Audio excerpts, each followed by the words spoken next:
Now, the 14th round of India-China military talks over the LAC standoff remained inconclusive. In a joint statement, the two sides said that there was a frank and in-depth exchange of views for resolution.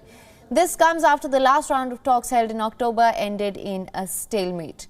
Now, this time around, both sides agreed to consolidate on previous outcomes and take effective steps to maintain the security and stability on ground. The Indian Army Chief Naravne said that China's aggression along the border persists and has by no means eased. He added that India's army continues to maintain a high level of preparedness.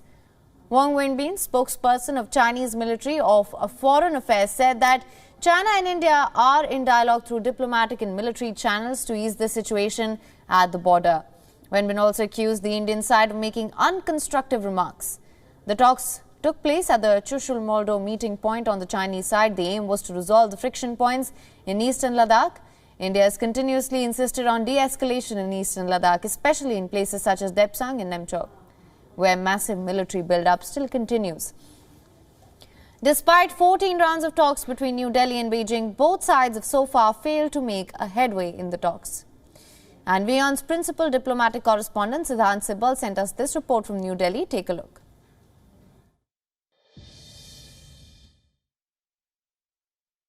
The 14th round of India-China talks ended without any major outcome. There was no outcome of the talks that lasted for 13 hours.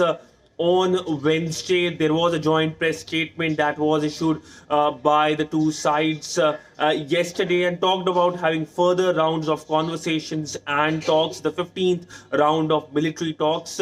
But largely, we know when it comes to the 14th round of talks, the talks came after much delay because the Chinese side was dragging their feet. But when it comes to the Wednesday's talks, the focus was on disengagement at the hot spring area and patrolling rights at the Depsang Valley area.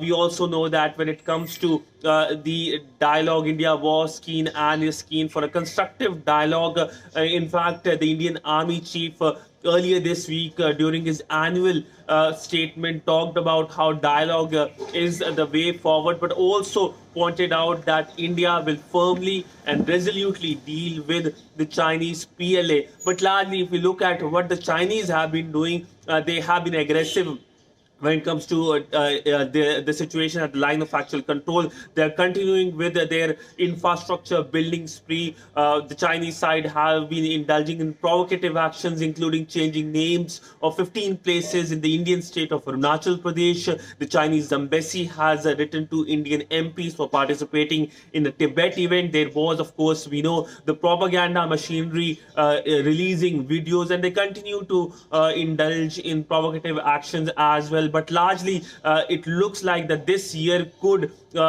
define where the relationship goes, whether it goes in positive trajectory or continues with the negative trajectory because of the Chinese aggressive action. Sidhant Sibal for WION in New Delhi. WION is now available in your country. Download the app now. Get all the news on the move.